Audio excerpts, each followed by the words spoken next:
오늘도 새벽에 만난 하나님 오신 여러분들을 우리 예수님의 이름으로 환영하고 축복합니다. 오늘도 여러분의 삶이 여러분 인생 가운데 최고의 하루가 되었음을 선포해 보실 수 있기를 바랍니다. 함께 기도하겠습니다. 하나님 감사합니다. 하나님 말씀에 우리가 반응하게 하시고 또 하나님이 주시는 하루, 매일 똑같은 하루라고 생각하는 것이 아니라 오늘 특별한 하루를 살아가는 그 은혜 경험하기를 원합니다. 특별한 하루는 특별한 일들이 연속으로 있어서 있는 것이 아니라 하나님을 개인적으로 만날 수 있는 시간이 되는 그 특별한 하루가 되기를 원합니다. 하나님으로 감사하고 하나님으로 만족하고 안심할 수 있는 오늘 하루를 살아갈 수 있도록 인도하여 주옵소서. 예수님의 이름으로 기도합니다. 아멘. 우리에게 하나님이 주시는 말씀은 창세기 32장입니다. 24절부터 32절까지의 말씀 같이 보도록 하겠습니다. 창세기 32장 24절부터 32절까지 같이 보겠습니다. 야곱은 홀로 남았더니 어떤 사람이 날이 새도록 야곱과 씨름하다가 자기가 야곱을 이기지 못함을 보고 그가 야곱의 허벅지 관절을 치매 야곱의 허벅지 관절이 그 사람과 씨름할 때에 어긋났더라. 그가 이르되 날이 새려하니 나로 가게 하라. 야곱이 이르되 당신이 내게 축복하지 아니하면 가게 하지 아니하겠나이다. 그 사람이 그에게 이르되 내 이름이 무엇이냐. 그가 이르되 야곱이니이다. 그가 이르되 내 이름을 다시는 야곱이라 부를 것이 아니오 이스라엘이라 부를 것이니 이는 내가 하나님과 및 사람들과 겨루어 이겼음이니라. 야곱이 청하여 이르되 당신의 이름을 알려주소서. 그 사람이 이르되 어찌하여 내 이름을 묻느냐 하고 거기서 야곱에게 축복한지라. 그러므로 야곱이 그곳 이름을 브니엘이라 하였으니 그가 이르기를 내가 하나님과 대면하여 보았으나 내 생명이 보존되었다 함이었더라. 그가 브니엘을 지날 때 해가 돋았고 그의 허벅다리로 말미암아 절었더라. 그 사람이 야곱의 허벅지 관절에 있는 둔부에 힘줄을 쳤으므로 이스라엘 사람들이 지금까지 허벅지 관절에 있는 둔부의 힘줄을 먹지 아니하더라. 아멘. 야곱이 자기 외삼촌 라반과 헤어집니다. 몰래 도망왔지만 그러나 라반이 쫓아와서 만나서 그러나 이런저런 이야기를 하면서 서로 화해를 하게 됩니다. 그리고 이제 본격적으로 자기 가족을 이끌고 아버지 이삭이 있는 고향으로 돌아오는 과정 속에서 야곱이 자기 형 에서가 살고 있는 지역에 자기 사람을 보내 동생 야곱이 형에게 문안하러 왔다라고 말을 전합니다.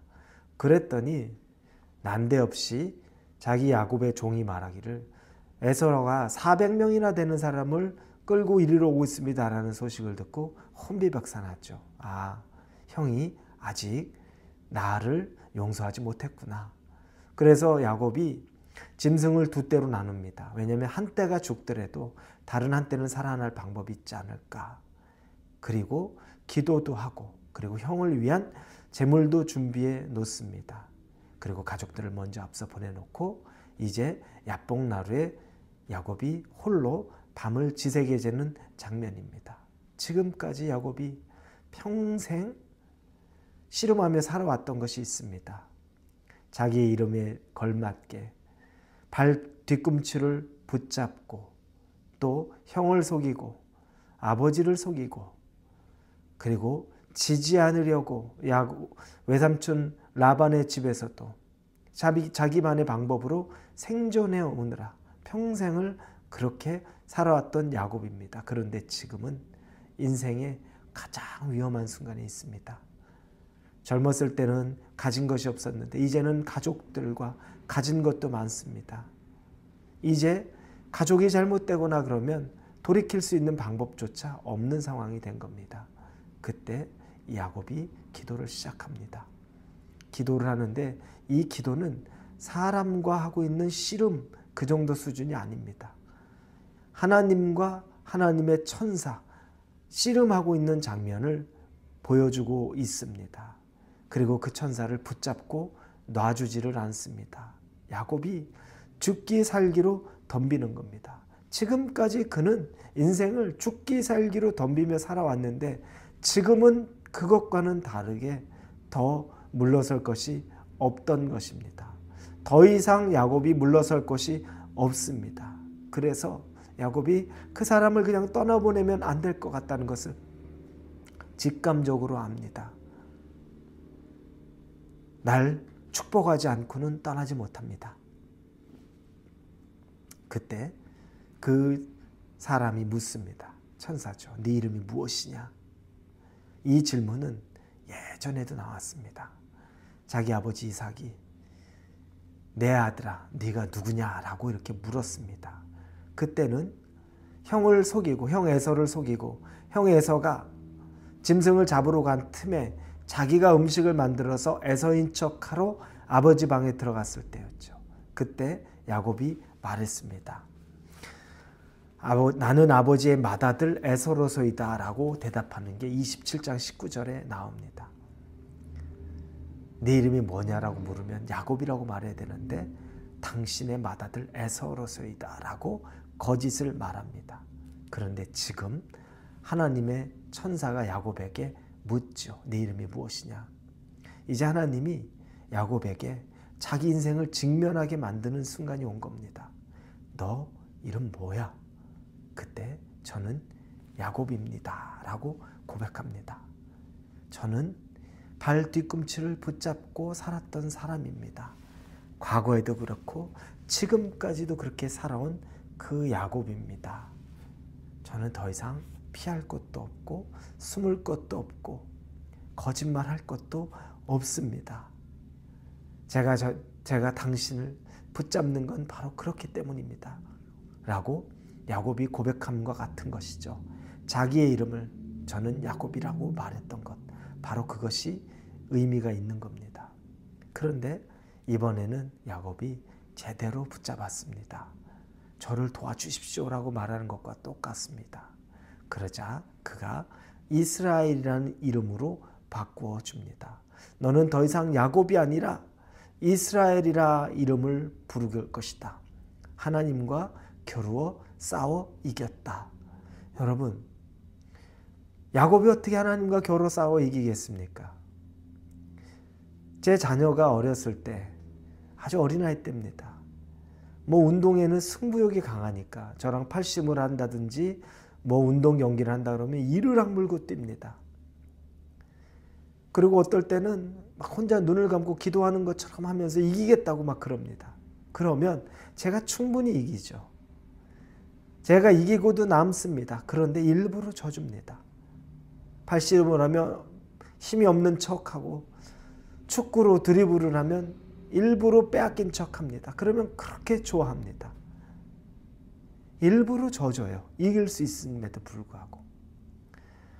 겨루어서 이겼다. 하나님의 사람과 기도해서 겨루어서 이겼다. 져주는 겁니다. 그 아들이 귀하기 때문에, 사랑스럽기 때문에, 절박함을 알기 때문에 야곱의 마음을 보고 져준 것입니다. 그리고 그것의 이름을 브니엘이라고 야곱이 부릅니다. 하나님의 얼굴이란 뜻이죠. 자기가 하나님과 대면하였는데 살아났다는 겁니다. 하나님을 만났다는 겁니다. 야곱은 이제 더 이상 속이는 자가 아니라 하나님을 만난 사람이 된 것입니다. 그는 상처가 생겼습니다. 환도뼈가 골절돼서 다리를 쩔뚝쩔뚝하는 상처를 안았지만, 육체에는 상처가 생겼지만 마음에는 하나님을 만난 그 경험과 그 충만함이 있는 겁니다. 우리가 어려운 삶을 살다 보면 환경으로는 이리저리 상처를 받습니다. 가난으로, 실패로, 또 우리가 좌절로. 그러나 그 가운데 우리가 만난 하나님을 통해서 우리가 외적으로는 상처가 있을지 몰라도 우리 마음 안에는 하나님이 들어오셔서 우리와 만난 그 기억이 오히려 강력하다는 것입니다. 사랑하는 우리 홀리웨이브 성도 여러분, 하나님이 여러분을 변화시켜 줍니다. 여러분이 하나님에게 절박한 것, 하나님이 그냥 지나치지 않습니다. 여러분이 하나님과 기도의 씨름도 한번 해보십시오. 하나님이 이기죠. 그럼에도 불구하고 여러분의 절박함과 여러분을 향한 사랑 때문에 하나님이 이기지 못하고 겨루어서 네가 나를 이겼다라고 말씀하시는 그 경험도 여러분에게 있기를 예수님의 이름으로 축원합니다. 기도하겠습니다. 하나님, 야곱이 어떻게 하나님과 씨름해서 이기겠습니까? 그러나 겨루어서 이겼다라고 이름을 바꿔주십니다. 이스라엘이라고 말합니다. 이겨서 이긴 게 아니라 이기게 해주신 것입니다. 그 은혜를 야곱이 경험했습니다. 우리도 하나님과의 그 기도의 씨름을 통해 그 은혜를 경험할 수 있게 하여 주시옵소서. 은혜를 베풀어 주시옵소서. 예수님의 이름으로 기도합니다. 아멘.